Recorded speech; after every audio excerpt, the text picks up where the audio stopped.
Now, here's your hosts, the League Dad, Kevin, Mitchell, and Alistair.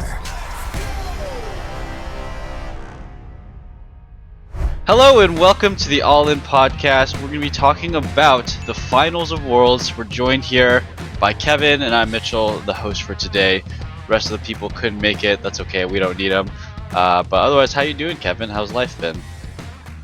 I'm doing well. I went to like a Friendsgiving and then saw high school friends and college friends. So I had a good weekend, but didn't really have any rest, but that's all right.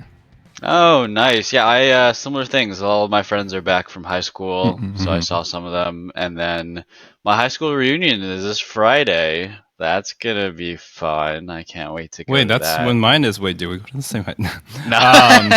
That's when my 10 years is as well. However, I can't attend because I work in e-commerce. So Black Friday is like the one day I have to be Yeah. like not anywhere else. Wait, didn't you go to high school in Michigan? Yep. Or oh, so you can. I mean, it would be hard for you Well, to I make would just fly back for that weekend, right? Because it's Right. normally if you work anything that isn't e-commerce, you could go home for Black Friday Gotcha. and mostly Thanksgiving. Makes sense. Yeah, and then more personal news. I got a job. Oh my gosh, congrats. Yeah, I got one. I did my onboarding stuff today and yesterday. So Super exciting. So it's going to crossing be my me solo fingers. podcasting from now on. Yeah, I might not be able to. I'm gonna have like normal 9 to 5 hours, 9 to 6 hours Mm. sometimes. So yeah, it's gonna be hard to get in episodes. So I think this week and next week I might definitely be around, and then after that I'm not really sure. So yeah, Well, that's it's the off future. season, so the timing works out. Yep. We'll see, and we might not even have LCS next season. I don't know. They released crazy announcements. Before we get into Worlds, I guess we have 8 teams instead of 10. We're probably not going to get to it too much. We'll save LCS like deep talks for next week, but we can just give our super brief reactions. GG and EG are gone. They got fired. They got let go. Did you watch the Travis interview with the head dude, Meacham or whatever? I didn't, and I'm going to be honest, like the last time they tried to play off like moving LCS to weekdays and Travis did that, I was like, okay, come on, man. Like I respect Travis sometimes, but that just felt like very much in the pocket of LCS. So I don't know what he said in it, and I don't know what Meech said, but I bet it's a load of shit. It wasn't that bad. No, he was just thank explaining you. the situation. He was just like, Golden Guardians and EG, like they wanted out, and then they just complied, and then they offered the other 8 teams the option to have a buyout, and they didn't. They didn't go for it. So we do have 8 teams who were given the chance to leave, and they did not. So, I guess I'll say that the 8 teams that wanted to stay, it seems like they want to stay, actually, even though it might not feel like it sometimes. But yeah, GG, EG are gone. Yeah, what are your thoughts? It's super tragic, I think, because these are 2 teams that might have perennially had issues with performance, but they had turned around recently. Like EG's the less surprising, at least. They're a very troubled organization. We'll go in depth about some of the history next time, but like this organization has lost a lot of fans and gained a lot of fans in a very short period of time, right? But the loss was more recent, so they are on the way out. That's fine. GGS had their turnaround story this year. They were like competitive. They were the only team to take off, only NA team to take a game off of a Asian team this year.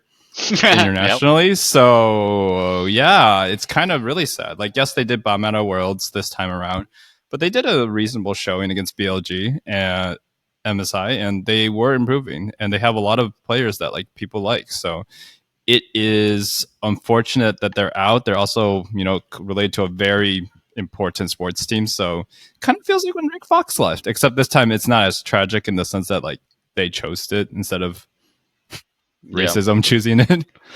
Yeah. Yeah, this was definitely of the choice of Golden State Warriors or whatever. They wanted to focus on basketball, supposedly, according to the video that I watched. Yeah, kind of agree.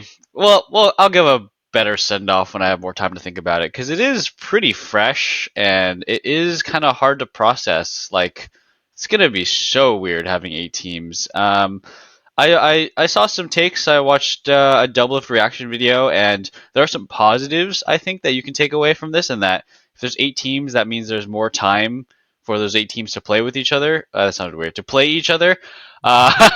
So like, less useless games. The teams that are at the bottom are more in the spotlight and are forced to maybe improve. So I think a lot of people are going to point their finger right to Immortals and Dignitas as like, these guys are still here and they were given an out and still chose to stay, right? These guys have been perennial bottom feeders for like the entire LCS pretty much. I think each org has had maybe 1 or 2 small moments where they weren't bottom tier, but for like 5, 6, 7, I don't know how many years they've been like 7th place and below. But they're still here. So now we get to shine a flashlight on them even harder and be like, hey, there's less teams. You're playing more often. You're in the forefront of our mind a little bit more. Hopefully they'll have to improve, right? They'll have to struggle to improve. That's my how I can see the upside, I guess, of it. Yeah. Any final thoughts about this in our temporary small little breakdown of it? Yeah, I expect more news to come out, more talks about roster shuffling. Some of these players are fairly high value, so even if you heard that rosters have been locked in or whatnot for roster rumors, that was before this news came out. And teams go back on their word all the time. That's actually super normal because there's nothing really binding, right? So all that to say is we might see some spicy roster moves. I think this is not good news for LCS, but this is expected news, and so as long as it keeps the LCS around and stable, we will probably have a little bit more consolidation of talent and a little bit higher level of competition, right? Because the reality is we could not support 10 super competitive teams for a while now. Yeah. And this could have some long-term consequences in a good way, in that, maybe teams feel more comfortable actually going back to Academy because, not all 10 have to do them, only 8 of them. Maybe there's more consolidation of money too, less stress on orgs and Riot, whatever. We'll see how it breaks down. This is an LCS podcast. We had to talk about that first, but now let's get to the main event, the main topic, and that was T1 versus Weibo. Was one of the most, or maybe the most dominant final we've ever had. It was incredibly one-sided. I don't think Weibo really stood a chance except for like the first 10 minutes of game 1. Otherwise, it was a Giga Stomp. It was exciting to watch, I think, in a narrative sense, in like it's exciting to finally watch this T1 team like do their rounds and parade their way to a championship. But for the most part, watching the actual series was quite underwhelming. What were your thoughts on the T1 versus Weibo Gaming finals? How'd you feel? Tell me about it. I felt excited because I think it's been a long ass time since I predicted a finals correctly at all. I mean, I didn't get the score correctly because I said 3-1, but I at least got the result right finally. It's been a while. I keep messing up. So long story short, I'm very happy Faker had his moment. I'm very happy that people can actually see the GOAT win in the modern era. I've been making fun of it. It's like 7 years of T1 not making any finals, or winning any finals, which means Faker hasn't won any international finals. Yep. So it's a big deal. I say for the actual series, I think game 1 was pretty competitive at first, and I was getting kind of excited. And the last thing I'll end my first round of conversation on is the Shy. I think every other player didn't have the best year of their life or whatever, and they had moments too, but holy moly. The Shy was 1 in 16 and 3 or something like. Yeah. It's actually incredible. I honestly think even if you watch the Shy domestically and see how badly he does sometimes, he has not bombed out this hard ever in an important game, at least not like a regular season throwaway game. Yeah, this was extreme. This was an extremely bad day for the Shy. He honestly popped the F off in the BLG series and did not show up remotely at all in the finals. I mean, I would say for the finals, for the most part, Weibo Gaming as a whole, as an organization, didn't really show up. So I'll start where I always start, and that's draft. I think if you immediately look at the draft, game 1. If I was just to evaluate how well I thought each team understood the meta, Weibo Gaming regressed from what I thought they were in the BLG series. They first picked Maokai, which is okay, which is interesting, right? It's not the worst thing to do. T1 responded with Kalista Renata, And what Weibo Gaming decided to do was answer with their blind pick solo laners and just completely make sure that they got counterpicked in every role, right? They just guaranteed that they were going to get counterpicked in the entire top side. And then I watched the Casual co-stream, live. He broke down the draft, and I also noticed that T1. I'm pretty sure they understood the draft mistake that they made because they immediately banned Varus Ashe, and that was probably the best bot lane that Weibo Gaming could have picked into Kalista Rana, right? Like as soon as T1 picks Kalista Renata, Weibo Gaming should have slammed Varus Ashe so that he could have a stronger winning bot lane than Kalista Renata, right? But no, they picked Senna TK, and that is probably Senna TK's worst matchup, like in all of League of Legends. Double range, super bully cannot get stacks off of them. So it was pretty disappointing. I also don't think Light is a Senna player. He looked awful on Senna. He had 70 stacks at 25 minutes. That's just a massive throw. I mean, from game one on, I was just so you guys just didn't show up, huh? Had some bad prep. Threw away the series from literally game one. Oh well. Yeah, I mean, I felt like every other draft after that kind of was the same, right? I was like, this is a terrible draft from Weibo Gaming. Oh well, yeah. Yeah. Any other thoughts on the draft or thoughts on Weibo series? I don't know. It was very one-sided. Yeah, I was things to highlight. I think Faker didn't play that well, even though it was his comeback. He really missed charms on not moving targets twice. One of them did kind of feel like bullshit. The one on the Aatrox. You sound like a robot. I don't think we caught any. You are oh my god, you are teleporting. No, teleporting. Oh, am I? Huh. This is wild, yeah. Okay. Well, my internet's fine on my end. That's Maybe, weird. Is it me? Well, I mean, I don't know. I'm looking. Let me see if I can boot up a game. Live video will return when their internet improves. Oh shit. Okay. Well, we have your voice still. Your voice sounds better. I guess we'll just go try ahead again. Yeah, go ahead. Just let me know. Again. Yeah. I was gonna say. I just wanted to highlight that, Faker's mechanical performance wasn't the greatest throughout the series. He was pretty much missing every skill shot that mattered. He missed 2 charms on 2 Everfrost middle hit characters, just rooted characters. Yep. One of which did feel like bullshit. Aatrox was in the air, and I was like, how did that miss? But the other one, I'm like, come on, man. It felt like he was basically getting carried by a booster, and he was just playing for fun. But we all know how much value he brings to a team. We know how much smarter the team looks. Owner he goes from platinum to top of challenger when I see him playing with Faker. And I know that Owner's actually a monster in solo queue. A lot of pros have said it when they face him in solo queue. He's very special. But I also think he's very special without Faker. So and the other thing to highlight is that Xiaohu had one of the most tragic games I've ever seen, where he wanted to go the AD Ahri build that's been kind of popping up in solo queue, right? Yeah. And then he looked at the Shy go 0-2, die once on the dumbest Nocturne, survive a Nocturne gank into give up the kill, then go bot and feed the whole lane and the whole wave. So Xiao had to switch to AP to team fight because there was no world he was split pushing or doing any hull breaker shenanigans or whatever version of AD Ahri he wanted to go. It was never happening. Yep. So I actually think Xiaohu played well. If I had to consider, I think Weiwei played like a god in game 1 for 10 minutes. And then Xiaohu played really well too. He was zoning 2 people off, all that stuff, as far as you can when you're just losing. Yeah. I think the bot lane was outclassed. I think the Shy was... I don't even know what the Shy was doing. It was actually... He outclassed himself. I mean, I don't even know if we got to actually see the Shy play the game. He just came in and started inting after 10 minutes of game 1. Yeah, I will say the Shy himself said in the interview later on, I only saw the quote, but he said something like, I had thoughts to myself is it time for me to retire, or am I too old, or something after that series. I was like, damn, man. I mean, he made World Finals in 2023, 5 years after, right? That is impressive. Real talk, we're just trying to think his team is not the highest caliber team here. It is a miracle they made it there. This is basically what we expected the DRX run to be. Yeah. But they made it that far. That's really impressive. And Deshai was a key part of it to get there. He just didn't have a good finals. And frankly, Zeus and Owner just completely whooped him. I thought Weiwei was playing super well to set up his team. And then Deshai just could not do anything with it.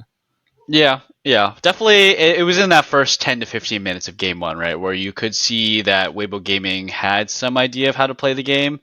and had some level of coordination to get some ganks off, get some kills, win a couple skirmishes.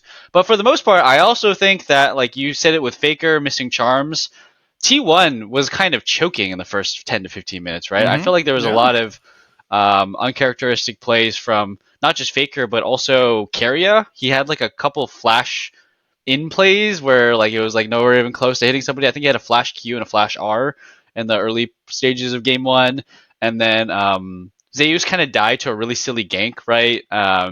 Where it seemed like Weiwei was on a ward walking up and he just kept trading. And then Owner, he had like one awkward play. He queued. Took his second leasing Q into Maokai, who had already like slammed his knockback. Small stuff, really, because it didn't end up mattering because all those mechanical misplays, all their nerves. As soon as like T1 got a hold of the game, 15 minutes in, it seems like they just focused up. The nerves went away, and they just started playing kind of perfectly from like game 2 and game 3 onwards. And then you can see in game 3, right, Faker's nerves were pretty much completely gone. He was legitimately smurfing on Ari or Akali, not Ari. I thought his Akali was really good in game 3, even though he was almost irrelevant in game 1 and game 2. So I would say every player had their moment.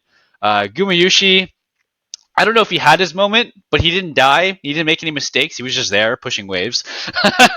He was just play. AFK clearing waves and just like auto attacking on like he. Honestly, I think a lot of people after laning phase could play as Guma's spot because his laning's good, right? So like we didn't focus on that, but he did not have a standout moment because he did not have to. He did not make any mistakes.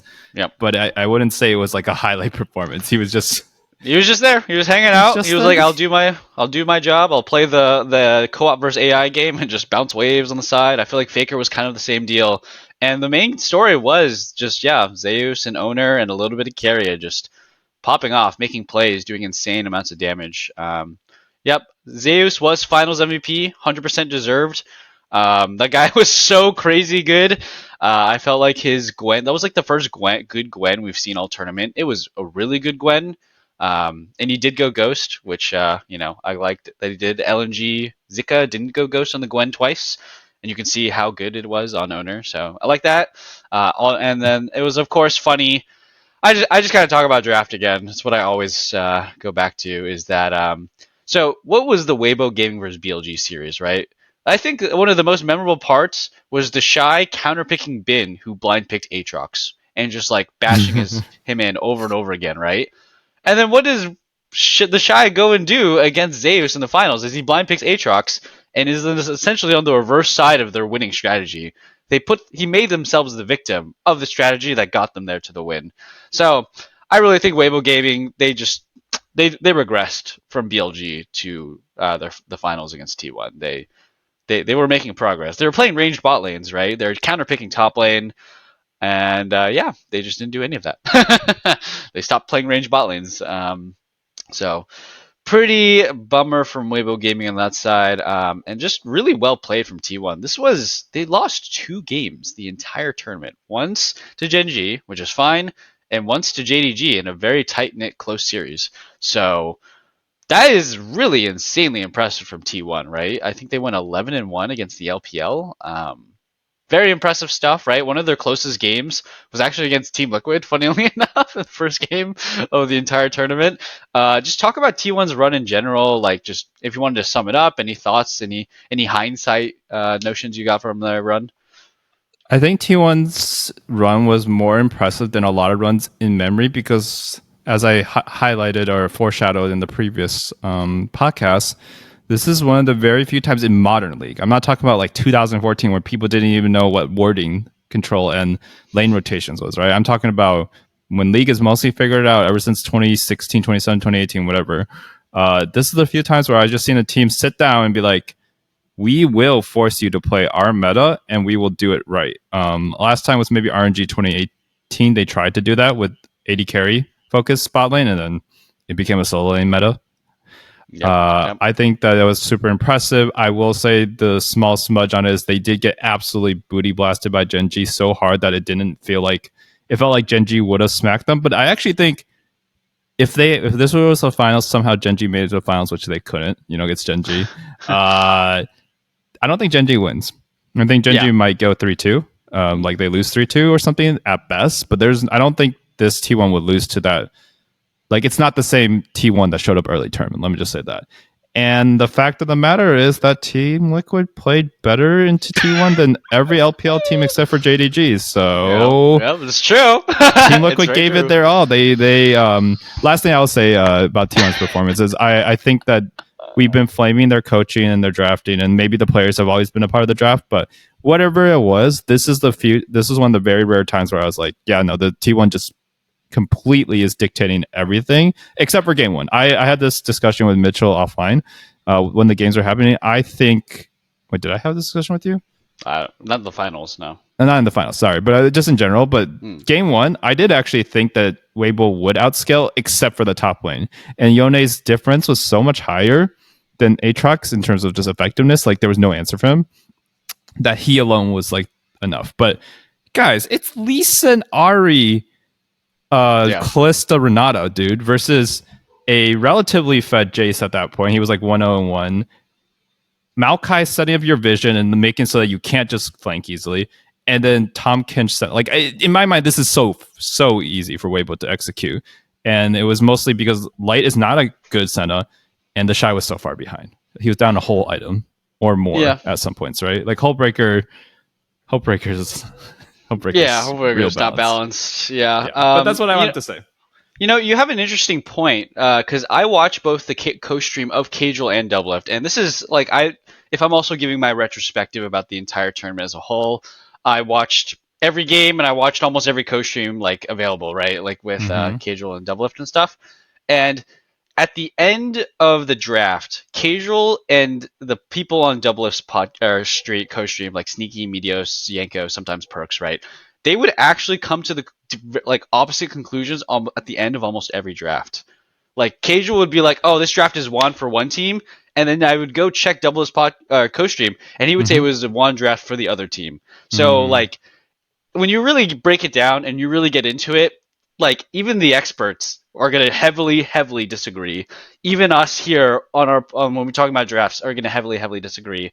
So I think I remember it was like very early on into the draft in game one. Cagel was immediately like Weibo lost, and I think Cagel was more correct and better at drafting than honestly the entire Doublelift co-stream because he predicts the draft before it even happens, and he predicts all the different bans that they're going to do before it even happens. So I have to give Cagel that credit. But it was funny that like, you know, Doublelift I think was saying that you know, the Senna TK lane is miserable and painful and terrible lane into Kalista Renata, but you outscale like crazy, right? If Kalista Renata don't get ahead, like Senna TK runs them like over from like a mile away. But you need to have that stable laning phase and you need to play the Senna really well. So like I guess from whoever's perspective, right, it's really hard to tell. You can make arguments in either way. And I just thought that was interesting that if anybody wanted to go check and see who thought would win draft and like tally it up, they would be opposite almost at the end of every draft in every game in the Worlds of Series. It was pretty interesting to see that. So that's super interesting. Maybe we should do like a tally next MSI or playoffs where like we look at every co-streamer and be like, what are their takes? Because like I watch, I didn't watch all of the co-streams this time, so I didn't actually know that Doubles said that.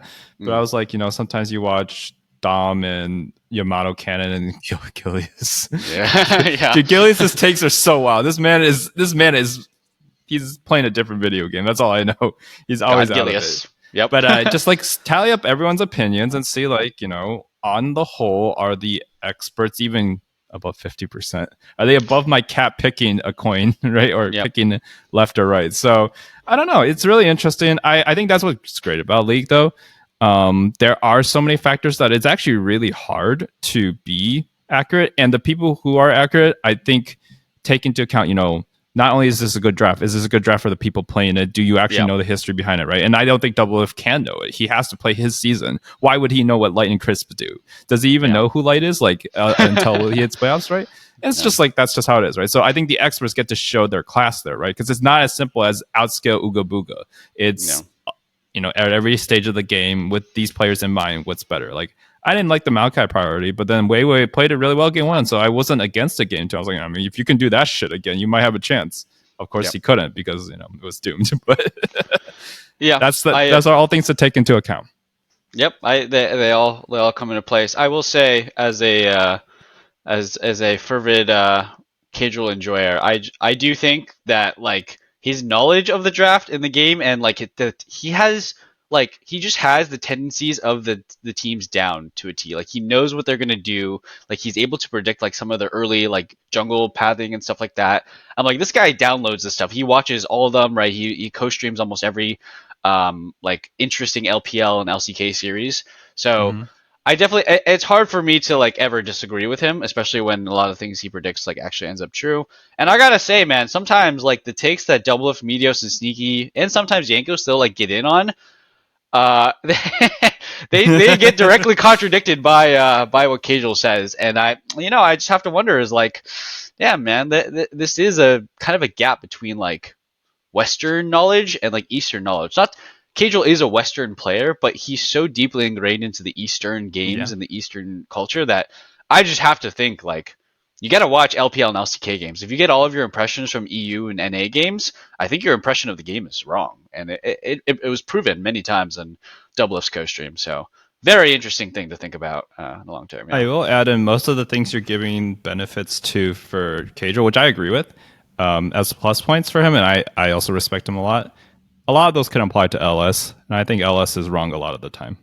Yeah. Not because he knows the draft, right? Like he was so famous for this. Live on broadcast, while he's the caster, he would just be like, "Yep, we're gonna pick this, this, and this." To be fair, those were some dog metas, but he knew them, right? And he also would know like a lot of the intricacies of the player, but he was very set in his ways. So when he gave prediction, I'm like, that's not realistic. That's not how players play League of Legends. I understand what your mindset is, and if the world worked that way, I wouldn't disagree, right? So all I'm saying is like those things can all be true, but that doesn't make you automatically right. But with Kadro, I think he, besides the memes about Wayboy, I think he uses a lot of objectivity and he tries to be as fair as like you can be while still being a personality, right? So I think Casual does take into reality a lot more, right? He doesn't live in a fantasy world where things are played in a certain sort of fictional optimal way. That's definitely LS. Like I definitely checked out LS's co-stream with like, was it Crowny and Solar Baka and some other people, right? And they have some extremely hot takes sometimes that I cannot get on board with ever. You legitimately could replace the names they're saying, like this is OP, and you could just put any name in there, and it just make the same amount of sense. Because sometimes I'm like, okay, man, like you guys are just cooking to. I love my favorite was when Crowny got Elam, then he started calling like elk shit or whatever it was on stream. And I was like, brother, you guys were not good in play-ins or in group stage. So like Swiss stage. I will say like I like LS for entertainment, but I do really think he doesn't surround himself with good people. I think a lot of his co-streams with people are actually super hard to watch. They're so toxic, everyone's just trying to like flex and just try to show off how good they are and how smart they are. I think LS in a vacuum without talking about it is okay. And it's just like you just have to filter out his LSisms. But I think he does not have a good friend group. Like Nemesis is not my favorite. Crowny's okay. And then a lot of the other people are like anywhere from mildly annoying to very, very toxic. It's interesting. As time has gone by, I've actually warmed up more to Nemesis and warmed way past away from LS. I've really started to dislike more and more LS's takes over time. I feel like he's kind of gotten off the... Like, I actually used to think he was very smart at the game. And lately, he's been a bit off the rails. I don't agree with most of the things he says. Nemesis, I do catch some clips. I'll watch a couple plays from him. Sometimes I'll watch him talk about patch notes or certain drafts or certain games that are popular. And I agree with more of his takes when he's being rational. When he plays solo queue, he is unbearable to listen to or watch. But when I think he's calm and like trying to make rational takes, like he's making a good effort at least, I actually think he's pretty smart. I actually think he's a pretty reasonable person. But yeah, I stopped watching him after the annoying phase like 3 years ago, so I think that's probably why I haven't given him a fair shake. But that's good to know. I mean, people also grow as they get older. That's true. People do grow, and I think, man, Casual has just grown to just such a he's getting like 60K average co-stream views sometimes. That is just insanity, and I think he deserves it, right? He is the most reasonable co-streamer. He gives the most reasonable takes where he like kind of talks about what a player might be thinking, why he could be wrong, sort of that stuff. And I just don't see other people do that, right? So that's pretty good. Pretty good stuff. Pretty good stuff. Congrats to the Rat. I mean, not really, because he lost. His team lost terribly. His team made finals, man. He willed it into existence. They were doing this thing during LPL where they're like, OMG is the best team, or Weibo Games is the best team, and I'm like, you guys are both memeing. But like, I thought OMG was more legit than Weibo at that point because the Shy was just so hit or miss, and here they are in World Finals. I think that's the biggest win you could get. If they won Worlds, I would actually think Worlds is rigged. Not seriously, but like you literally were just like catering to your biggest content creator. But those memes aside, like he deserves it. I think of all the content creators, like I will enjoy most of the streamers to some extent, but Kadrill I can watch like a 1 hour VOD of, or not VOD, a VOD of, and like it's like not just bearable, it's entertaining and it adds to my experience as someone who like watches League all the time, right? Watches so much League. I wish he could co-stream LCS. Yeah, I mean that would be really spicy. That would be cool this year. Well, I mean, LCS proved themselves to be better than EU substantially. So, you know, that's true. Gotta watch the better team. Gotta watch the better region. We objectively bodied their number one team. Yeah, it wasn't even close. We had a way better showing. Dude, I'm hanging on to that forever. I mean, and then when you look at MSI, right? G2 won one more game, I think, than NA did at MSI. We won a whole series more at World. So as 2023, NA greater than EU for sure. Like just as a total. It's just true. All the way until MSI, we get that trophy. And then we'll see how it happens at MSI. But I mean, whatever. 8 teams now where they're going to be honed, you know, or we'll make the excuse that we don't have enough competition. I don't know. We got all the Copia relevant. Yeah. Moving on. I just want to talk about T1 still just a little more in retrospective. In that, you mentioned it earlier, right? Weibo Gaming was not DRX at all. In fact, Weibo Gaming to have won this tournament, this finals, would have to essentially do what DRX did. And it really goes to show you that if you go back to look at last year Worlds, T1's run was almost the exact same, except they lost the finals. It was just a similar dominant, right? T1 was smashing everybody in quarterfinals, in semifinals, in group stage. It was just the finals that was not a smash and that DRX won. So it's kind of funny to think about how like T1 as an org and as a team, they kind of like owned both last tournament and this tournament, but there just wasn't that magical DRX little wrinkle. And I do gotta say it. I'm gonna call out one guy. Like one guy made the difference the most, and that was it was Beryl. I think like there wasn't a super genius mega meta savant on the side of Weibo Gaming, right? They didn't have that one guy that could stand above and be smarter than do you know how hard it is to actually ask an organization like Weibo to beat T1 at Worlds? Weibo Gaming has next to no Worlds experience when you compare it to what T1's got, right? They have the infrastructure to win titles and to make it far, to download the meta, right? They learned all the mistakes and all the problems from last year. Weibo Gaming didn't have that opportunity. And you know what? DRX didn't have that opportunity either. So I really think it's super special how influential just one player can be about understanding the meta and understanding macro and shot calling. And yet Beryl was honestly awful mechanically. That's how powerful strategy is in League of Legends. It's bigger than your hands, right? Daryl can not have that great hands, but he has good shot calling and he's got an expert hold on the draft. And it beat this T1 team. This T1 team is insane. I don't know. I want to do a thought experiment, right? So take T1 2023 versus T1 2022. You play them, you make them play each other, right? Same exact 5 people. Okay, I would argue 2023 is a better team, but not that much better, right? It's not like it's a 3-0 stomp versus their previous version. It's probably really close. You could see the T1 from last year maybe beat this year if you did a couple of iterations of best of 5s, right? How much better did T1 actually get? It was, I think, the biggest story was about the competition that T1 faced instead at this tournament. What are your thoughts on that idea? Yeah, I like this thought experiment. I love that kind of shadow boxing. I think the biggest difference between this year and last year was Zeus is much better this year, by far. He had maybe one hiccup laning phase against 369, 1.5, but not bad at all. And he was last year at finals, he got wrecked by Kingen. Like, guys, and with Kingen's Aatrox. Yeah. So maybe the Shy was like going for the mental warfare and Zeus like finally overcame his demons. I don't know, but I thought Zeus played on a different level. I thought that Guma was about the same as the previous year, so it would be fine. I thought Keria had more options compared to last year. So like last year they were the ones getting shocked, right? And Keria just had, a way deeper bag of tricks. Yeah. So that makes him not a better mechanical player, maybe even a little worse than last year, but he definitely just had a better draft advantage this year. Maybe he could have played it last year and he just didn't know about it. But I definitely think it's like he doesn't know it was even right. a thing last year. So if you had a matchup, right, and he just pulls it out there, I think Keria wins against Keria. 23 Keria wins. And then I think Faker's a little worse, but that's okay.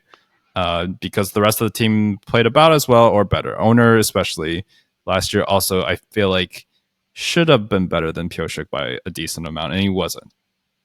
Yeah, it wasn't big gap, but I thought Owner didn't play as well last year as he did this year. He was playing a game one, early game, mid game, and then every other game. I'm like, yeah, Owner's he's just going at him. This is disgusting. Insanely good. I got to say that Ari Lee Sin in that game one was a flex pick. Like I felt like they already felt like they won draft and like screw it, we'll just pick Lee Sin Ari and we'll just style on him, and So.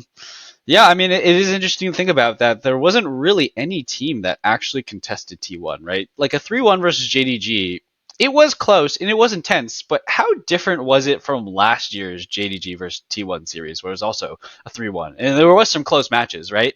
It still was like about the same, and there just wasn't that team that could really contest T1 on that next level. And I think that, we'll look into some like LCK and LPL roster moves after we finish kind of talking about Worlds, but like, if this T1 team stays together and they stay with each other, right? Like, man, they had a very boring, underwhelming victory in the finals, right? I'm sure they came in looking for a fight and they got nothing. They just steamrolled their way through. This team could definitely like stick together if, the money allows it and keep doing this. Like, there's no reason to say they could not do this. Like, the way that they downloaded the draft and the way that they improved from all of their mistakes and all their pitfalls from the year before, it makes me think this kind of org and this kind of team is like unstoppable in a world's caliber, because they have something that no world's team could ever have, and that's 3 to 4 years of synergy and experience with each other. There's no other roster that's like this, right? Makes multiple finals, has a ton of international and domestic success, and stays together for 3-ish years. There's no other roster in the world, right? You can mix and match all the best players that aren't on T1 onto a new roster, like JDG, right? There's some rumors that EDG is going to get Ruler and Chovy to get, like, it doesn't matter how good these players are. It doesn't beat synergy. 3 years of synergy and being accustomed to an org that is designed to, like, learn and adapt and improve year after year. Like, I don't know. T1 just made a winning org. It's so hard to imagine a team that could ever do this unless T1 breaks up. So they did say in Summer Split that no matter what happens, including if they win Worlds, they will break up. So Zeus said it on an interview publicly. So we'll see if that. We'll see if that's change, actually true, right? Yeah, Maybe they love each other now, and they're like, nope, never breaking the band.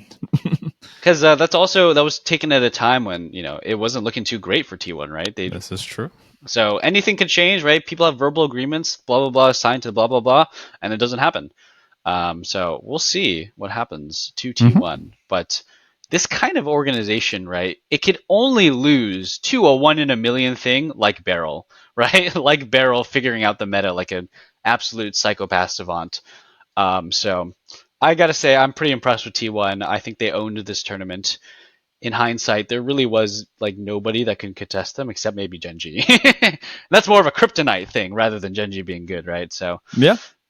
All right, that's gonna Elim will do that, right? You never know. Elim.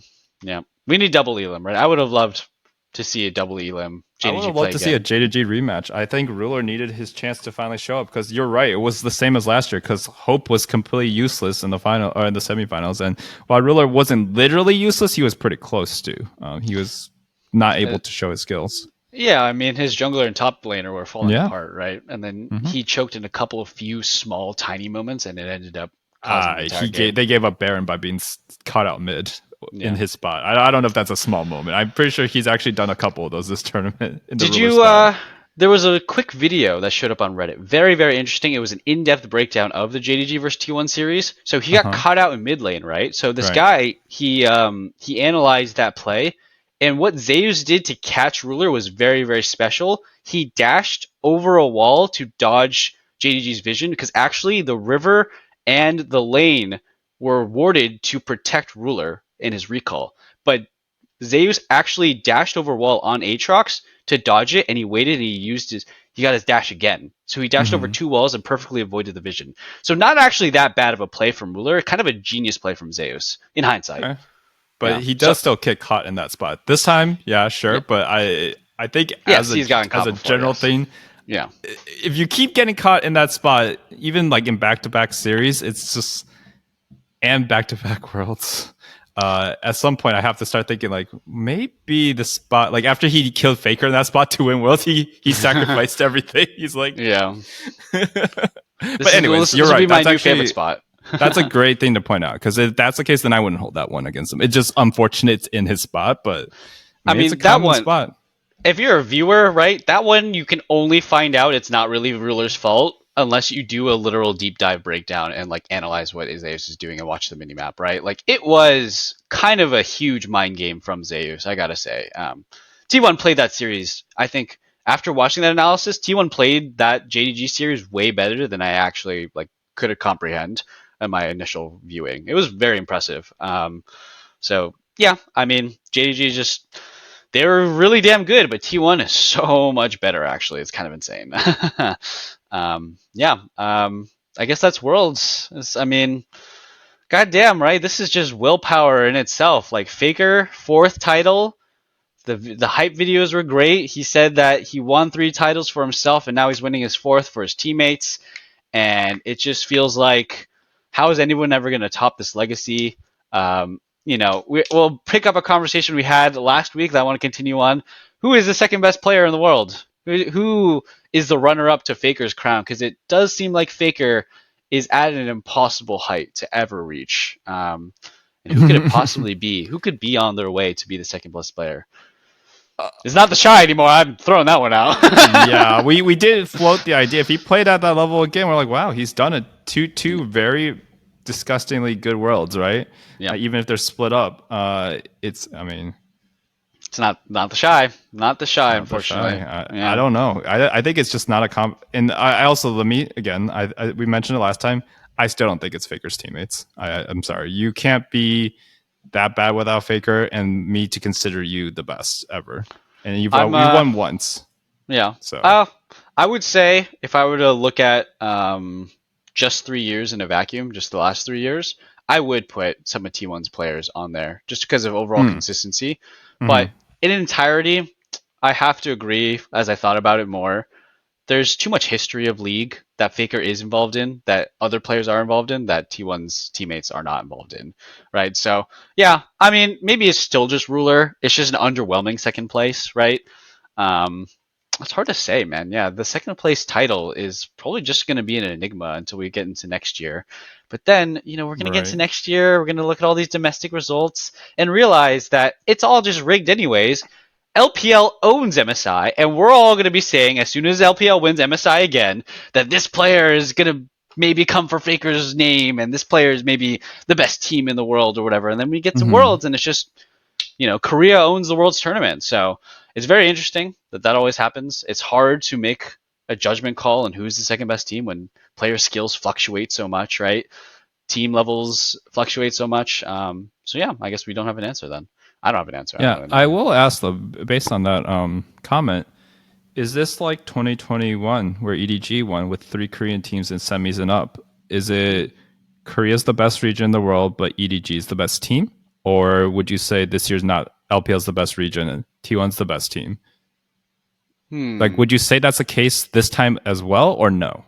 Is the question. I would say less so. I would say if you counted the whole year as a whole, LPL was the best region. If I was just looking just at Worlds, LPL and LCK minus T1 were about the same in my opinion, right?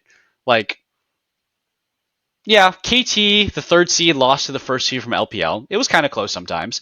And then Gen G versus BLG, right? First seed versus third seed. It was a close 3-2 where it really felt like Gen G underperformed. I would say, LPL was, and then they performed so poorly against T1 particularly that LPL was, I don't know, approximately just the same-ish as the rest of Korea, and then T1 was just on a pedestal way above everybody else kind of deal. That's Didn't how I kind of BLG see it. beat Gen G as well this time, the second seed? BLG and Gen G didn't play this tournament. They did not. Yeah, JDG beat Gen G? Wait, who beat they Gen didn't G? play either. Gen G lost to BLG. Yeah, wait. Yeah, Wait, no, what? I'm sorry. I said it wrong. I thought you said Gen G lost to BLG. Yes, that is correct. I thought you said LNG versus. I don't know. I don't remember That's what okay. I thought. I was confused, but I think every Korean team lost to a Chinese team except for T1, right? Yeah, I would say if you're looking at results, then yes. If I was saying in the way I understand the power levels of teams, I don't know. I kind of didn't feel that strongly that LPL was dramatically stronger than Korea. I mean, yeah, results based, I would say obviously LPL beat Korea more often than not at this tournament, but it didn't feel like it was like a dominant like region difference. It really felt like it was a bunch of teams that were pretty decent, had different understandings of the meta, some real personal collapses on the side of Gen G, just like kind of hard to predict like personal skill collapses. And the only actual thing that you can draw conclusions is that T1 was way better than every other team at this tournament. I don't know, it's pretty much a wash. Yeah. Yeah. You can make an argument, sure. I just don't think it matters that much because it was too close. Too close. Okay. Just wanted to put it out there. Yeah, it's interesting to think about. This tournament was cool, I think, but in hindsight, it's like, wow, we were really never going to top last year's, huh? Last year's is just on another level of like winning the lottery, just magical tier. Yeah. It's pretty And we cool. also had the NA crowd for it. So, I mean, luckily we were in Korea for the Korean win this time, but like, God forbid we were like in China for a Korean win or in Korea for a Chinese win. It would have been absolutely unthinkably boring.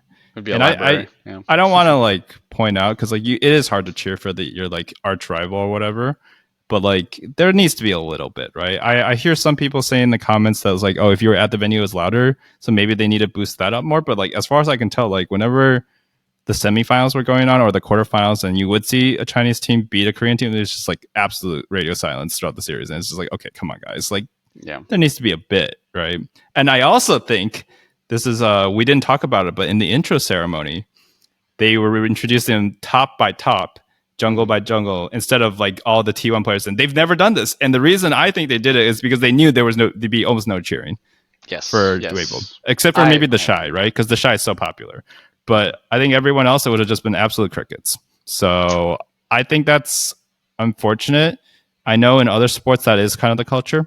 An Argentinian fan's never going to cheer for a Brazilian, but I don't like that really. I really think that esports can be a little bit more cross-border, and you can already play with each other internationally, anyways. Like Korea with China, whatever. We Taiwan import with each other 24/7 already. Like, yeah. So like, and like some of the most beloved players in LPL are Korean, right? Like Doinb, like Rookie, like the Shy is the very obvious example.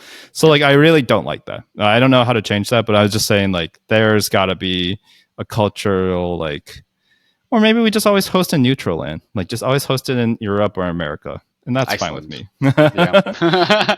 I'm down. Yeah, always hosted in North America if we have to. I guess why not, right? More chances. Yeah, for me I mean, to go. I'll take the L, right?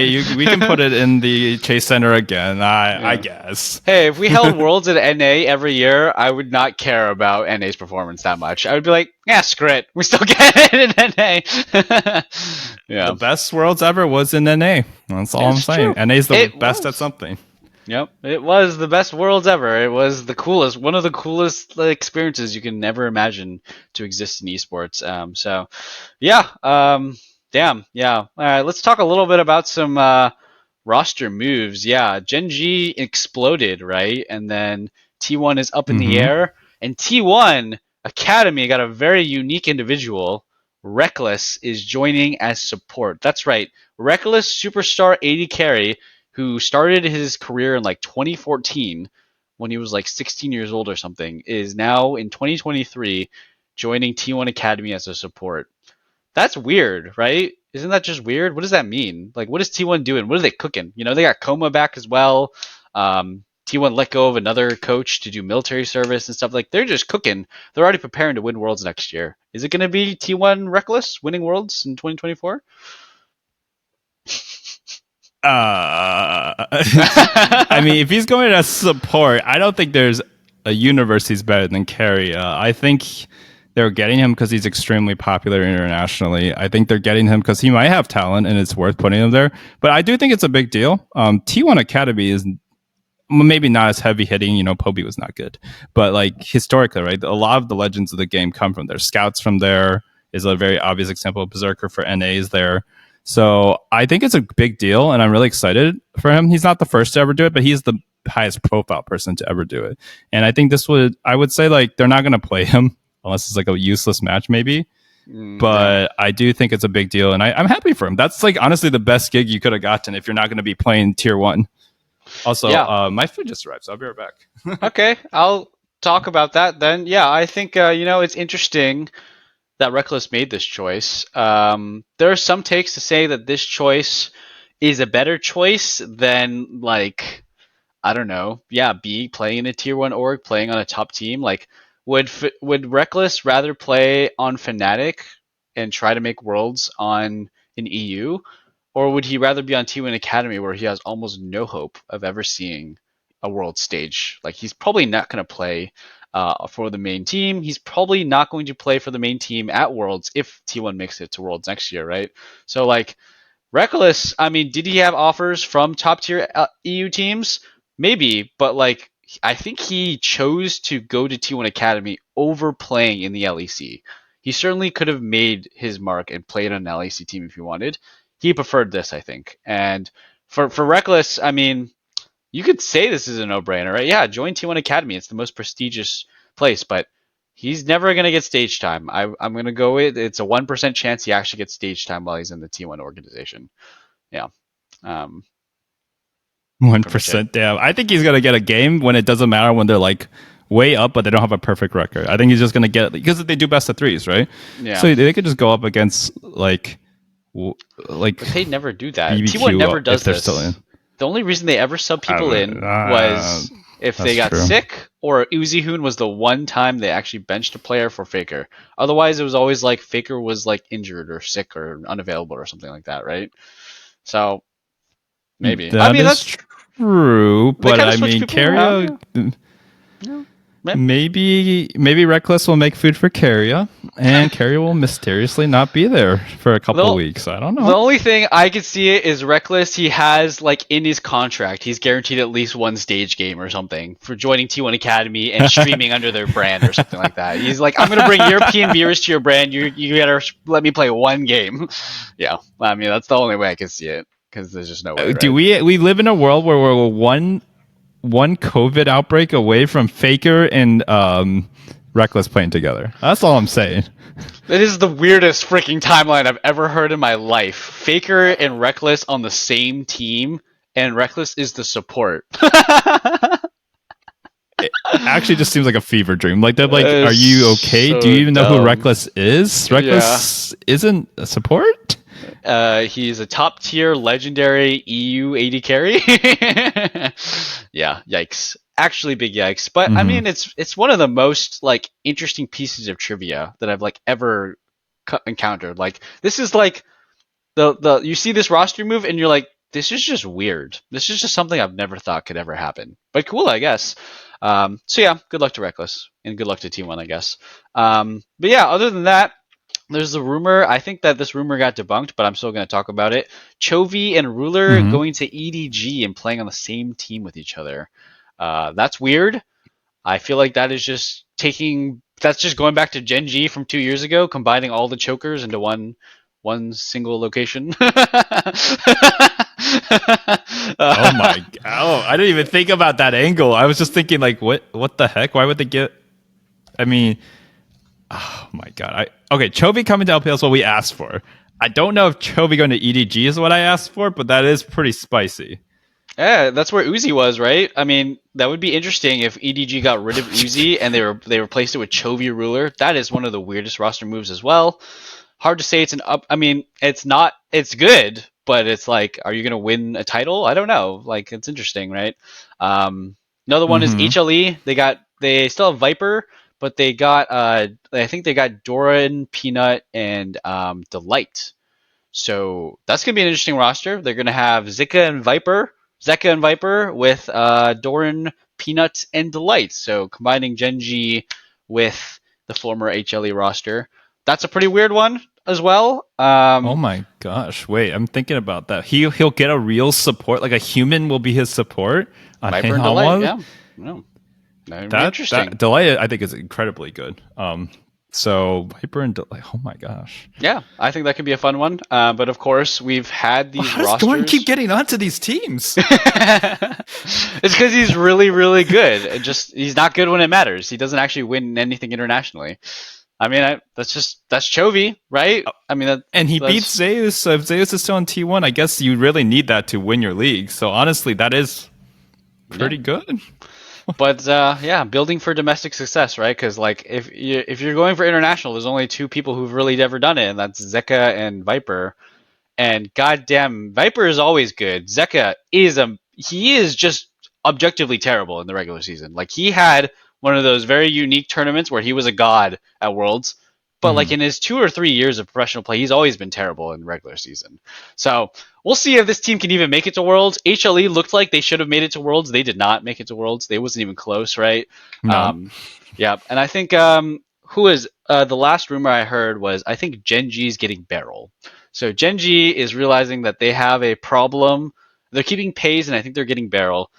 Genji has a problem that when they get to Worlds, they can dominate all year long, but when they get international, they don't have that genius. They don't have that next level like Giga Brain guy who like figures out how to beat other people, right? They have a bunch of good players and they just play their game, but that's not enough to win Worlds. You need that one guy who has got that really special idea. So they're trying to get him. They're trying to get Beryl onto Genji. We don't know the rest of the roster, but could be interesting. Could be very interesting.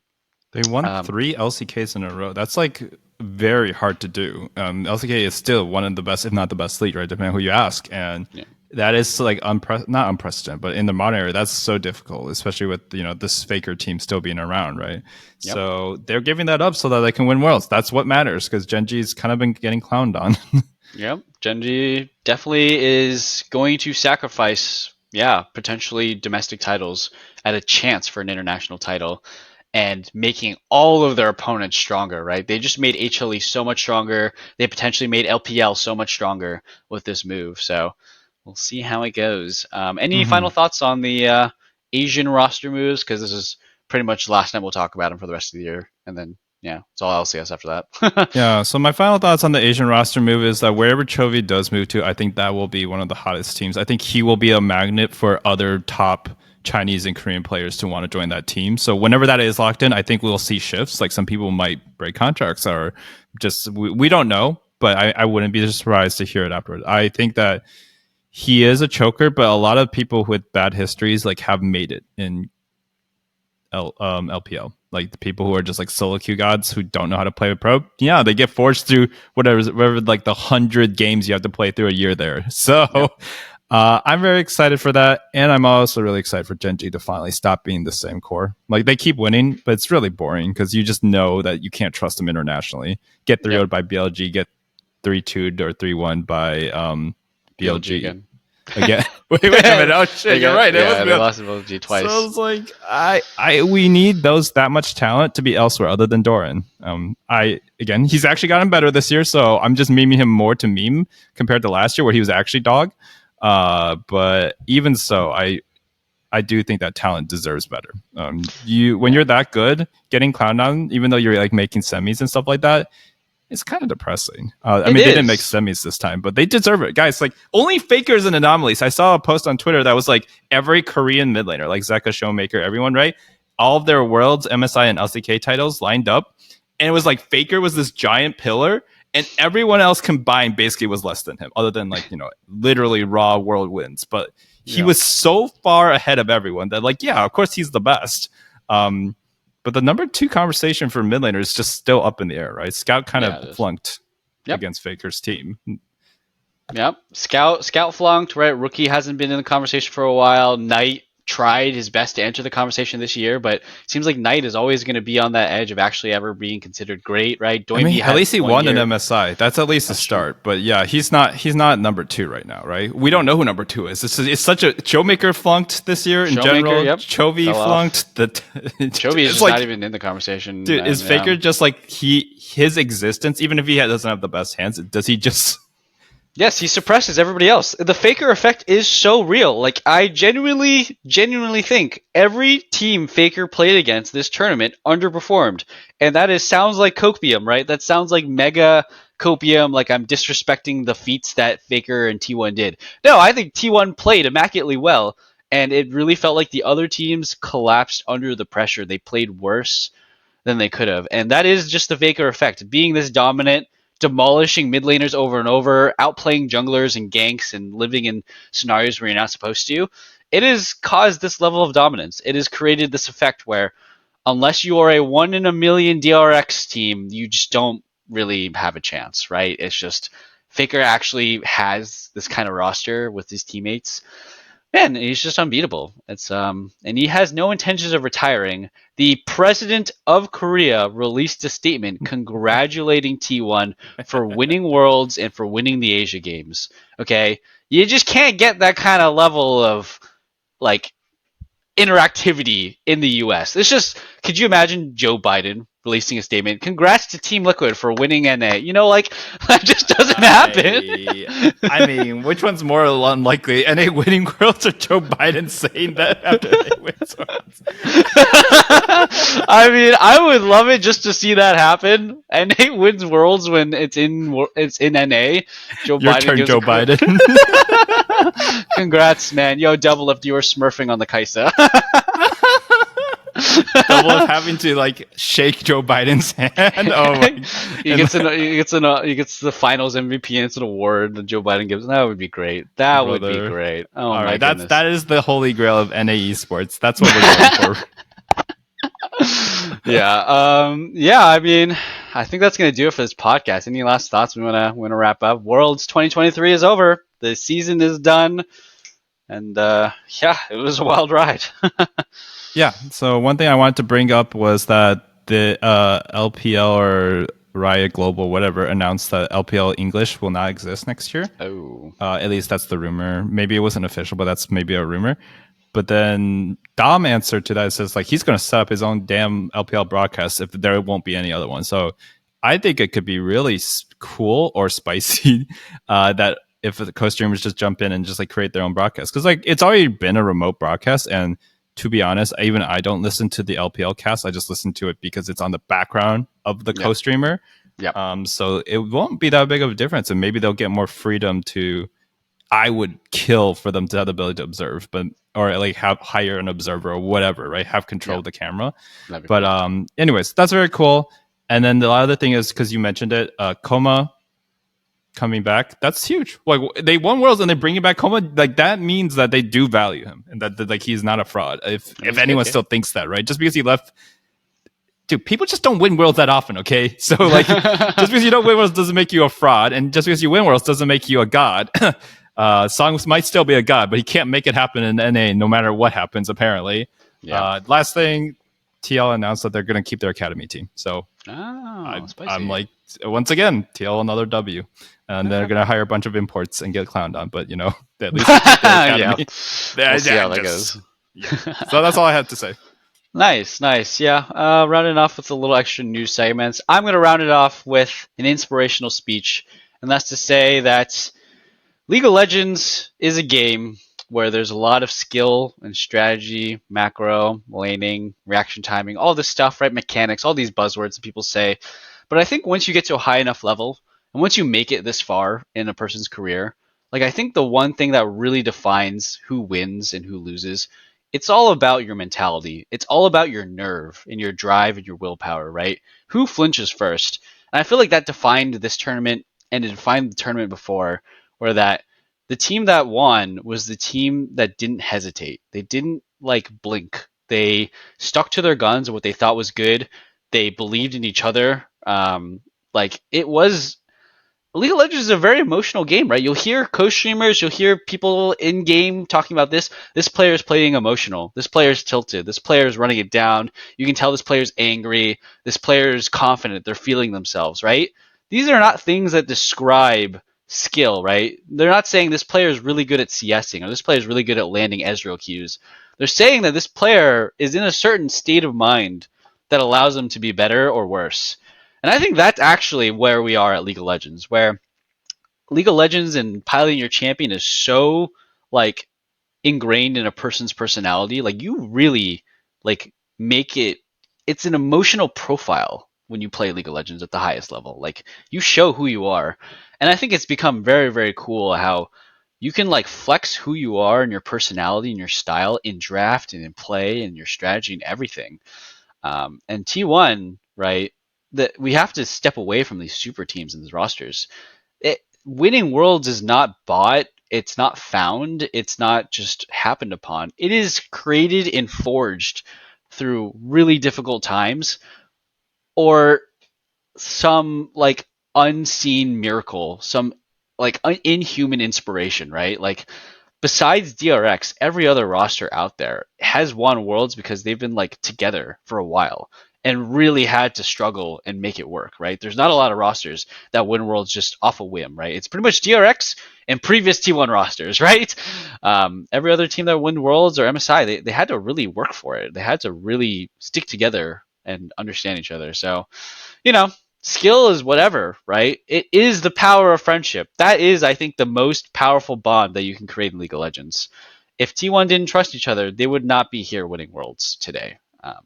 So yeah, that's all I got to say. I'm gonna leave that off. That's the last it. That is Worlds 2023 in a nutshell. Have a good night, everybody. Try not to be too toxic. We'll see you on the next episode. Peace.